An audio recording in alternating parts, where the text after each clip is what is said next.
So moving on to question number 9.32, देखते हैं ये क्या कहता है। और ये काफ़ी कंसेप्चुअल है और काफ़ी अच्छा क्वेश्चन है। गिवन फिगर जो है ये इक्यू कॉन्वेक्स लेंस है, इसमें इक्यू कॉन्वेक्स लेंस है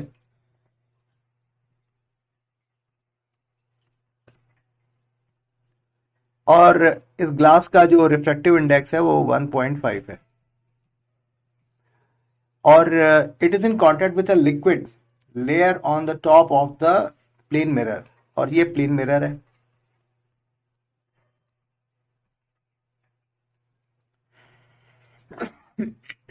A small needle with its tip on the principal axis is moved along the axis until its inverted image is found at the position of the needle। यानी कि एक needle है, उसकी position को हम इस तरीके से एडजस्ट कर रहे हैं कि इसकी इमेज एग्जैक्टली उसी पॉइंट पर हमें मिले। ठीक है ना। तो इसका मतलब ये हुआ कि जिस पॉइंट पर, यानी कि ये पॉइंट है तो इसी पॉइंट पर इसकी इमेज भी बन रही है, जहां पर ऑब्जेक्ट है उसी जगह पर इमेज भी बन रही है। तो नॉर्मल सिनेरियो में हम लोग उस पॉइंट को कैसे आइडेंटिफाई करते हैं, चाहे वो मिरर का केस हो या फिर लेंस का, वो पॉइंट सेंटर ऑफ कर्वेचर होता है, सेंटर ऑफ कर्वेचर होता है। तो जैसे कि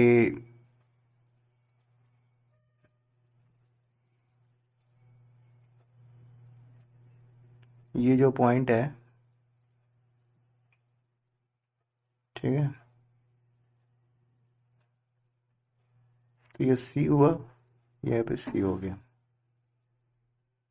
इस तरीके से अगर हम कैंडल भी लेकर के बनाते हैं रे डायग्राम तो भी हमें वही सेम रिजल्ट मिलेगा। सिमिलरली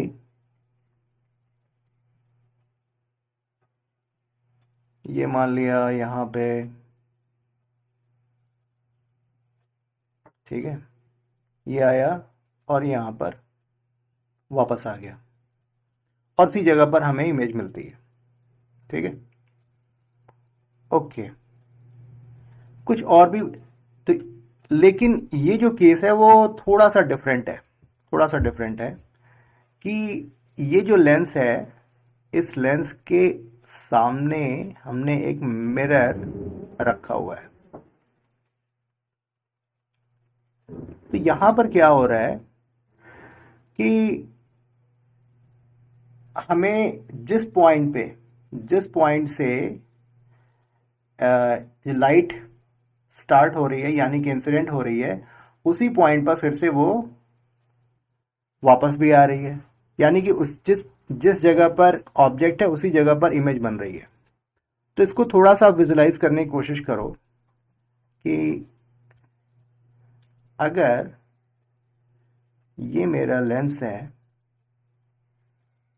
और ये इसका सेंटर ऑफ कर्वेचर है और ये मेरा फोकल फोकल पॉइंट है, तो ये फोकल पॉइंट से लाइट अगर जाती है तो प्रिंसिपल एक्सिस के पैरेलल निकल जाती है। दूसरा केस ये भी है कि अगर यही parallel light principal to parallel to principal axis, अगर ये लाइट अगर इधर से आती है तो इसके फोकल लेंथ पे कन्वर्ज होती है। तो इन दोनों केसेस को अगर हम ये कंबाइन करें तो इसका मतलब क्या हम ये कह सकते हैं कि ये जो लाइट यहां से जा रही है और अगर मैं यहां पे एक मिरर लगा दूं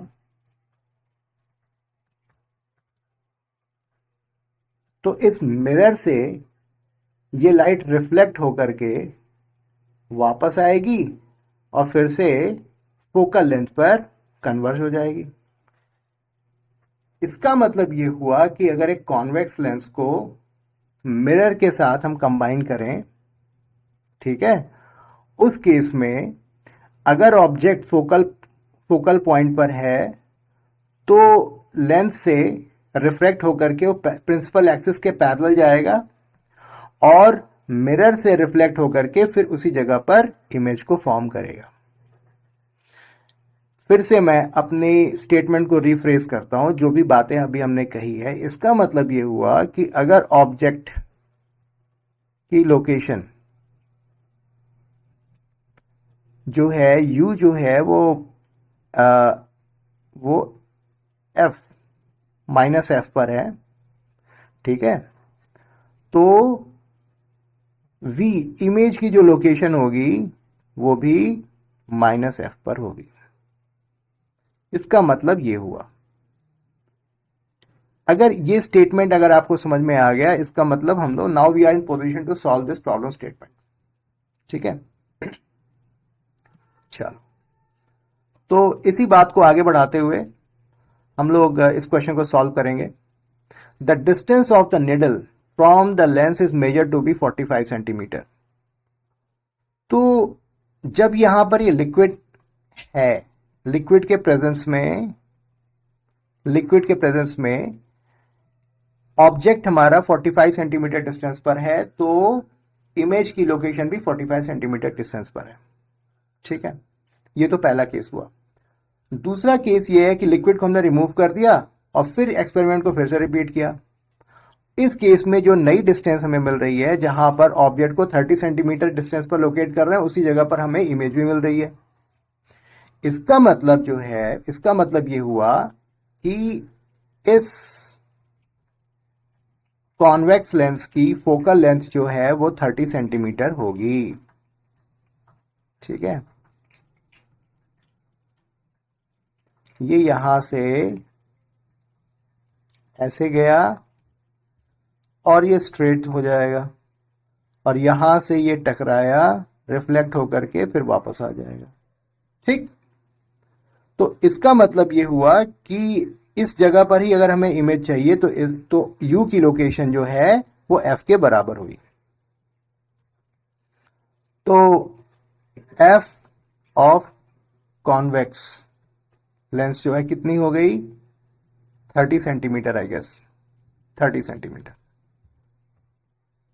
सेंटीमीटर। कुछ पोर्शन तो हमने कैलकुलेट कर लिया।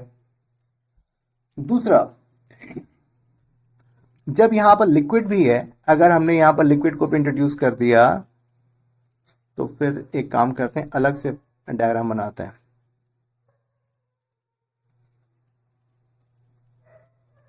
और ये यहां पर वाटर है और ये मिरर है। ठीक है, तो ये कॉम्बिनेशन जो है, ये f इज इक्वल टू 30 और इसकी वैल्यू हमें मालूम नहीं है, तो चलो भाई ठीक है, अब इसको f बोल देते हैं। और फिर इस केस में जो ऑब्जेक्ट है वो 45 सेंटीमीटर की डिस्टेंस पर हम लोकेट करते हैं। तो ये यहां से ऐसे आया, I am so sorry, light ऐसे इंसिडेंट हो रही है,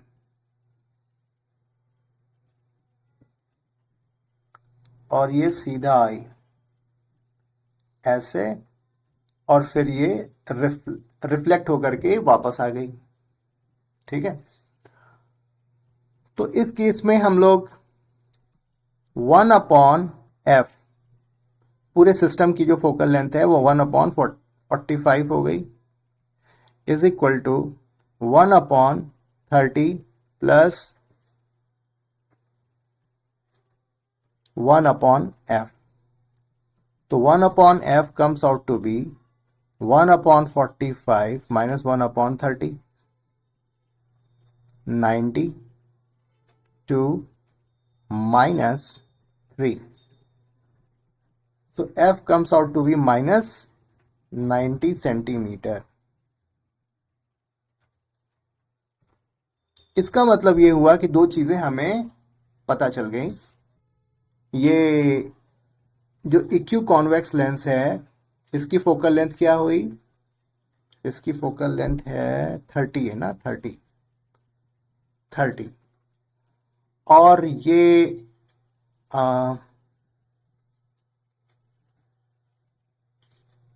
प्लेनो कॉन्केव लेंस जो है जिसके अंदर ये मीडियम वाटर है, उसकी फोकल लेंथ जो है वो हो गई -90 सेंटीमीटर। ठीक है, अभी हमारा इस चीज में इंटरेस्ट, अच्छा इसकी रिफ्रैक्टिव इंडेक्स 1.5 है और इसका रिफ्रैक्टिव इंडेक्स हमें पता करना है। ठीक, अच्छी बात है। तो अब आप ये देखो, जो इस ये जो रेडियस है और ये रेडियस दोनों की सेम है। ठीक, तो अगर ये रेडियस हमारी आ जाए, आर की वैल्यू आ जाए, तो यही वैल्यू इक्यू कॉनकेव लेंस की भी होगी। तो ठीक है, lens makers formula, using lens makers formula 1/30, 1/f is equal to n-1 यानी 1.5 -1, 1/r माइनस माइनस यानी 1/r। ठीक है, तो 1/30 1/2 2/r यानी r की वैल्यू कितनी आई, 30 सेंटीमीटर। r की वैल्यू आई हमारी 30 सेंटीमीटर। ठीक है, अच्छी बात है। तो अब हम लोग जो है ये प्लेनो कॉनकेव लेंस के बारे में बात करेंगे। In case of plano concave lens, इसकी फोकल लेंथ हमें 1/90 हमें प्राप्त हो चुकी है। n-1 हमें वैल्यू फाइंड आउट करनी है। 1/r1, 1/r1, r1 की वैल्यू क्या है, r1 का साइन नेगेटिव में होगा यानी कि -30। ठीक है, और ठीक है ना, और -1/∞,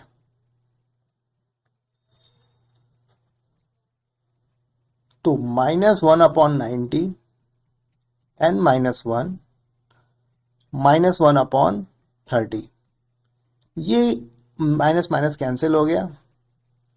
n-1 इज इक्वल टू 1/3 हो गया, 30/90 यानी 1/3, तो n comes out to be 1 + 1/3, तो n की वैल्यू हो गई 1.33। ठीक है, सो लिक्विड की जो रिफ्रैक्टिव इंडेक्स है वो 1.33 आई। तो आई होप ये एक्सप्लेनेशन समझ में आया होगा आपको, और किस तरीके से जो हमने लॉजिक दिया कि मिरर और लेंस के कॉम्बिनेशन में अगर हमें जिस जगह पे हमें इमेज चाहिए और उसी जगह पर अगर ऑब्जेक्ट हो, तो इसका मतलब वो ऑब्जेक्ट इस लेंस के फोकल पॉइंट पर लोकेटेड है। ठीक है, so this was all about this problem statement. इस तरीके से हमने ये चैप्टर के सारे क्वेश्चंस कंप्लीट कर लिए, और ये क्वेश्चन तो स्पेशली काफ़ी अच्छा था क्योंकि इसमें मिरर का भी, हाँ यहाँ पर जो प्लेन मिरर है उसका कोई भी कंट्रीब्यूशन नहीं है। ठीक है, तो ऐसा लग रहा है कि शायद मिरर का भी कोई कंट्रीब्यूशन होगा, लेकिन मिरर का ये कंट्रीब्यूशन है कि लाइट को वो रिफ्लेक्ट करके जिस जगह पर से वो ओरिजिनेट हुआ था वहाँ पर उसी पॉइंट पर वो इमेज बना दे रहा है। ठीक है, so thank you very much for your time, and thank you for watching this video. If you like this video, then please do like, share and subscribe this channel. So God bless you all.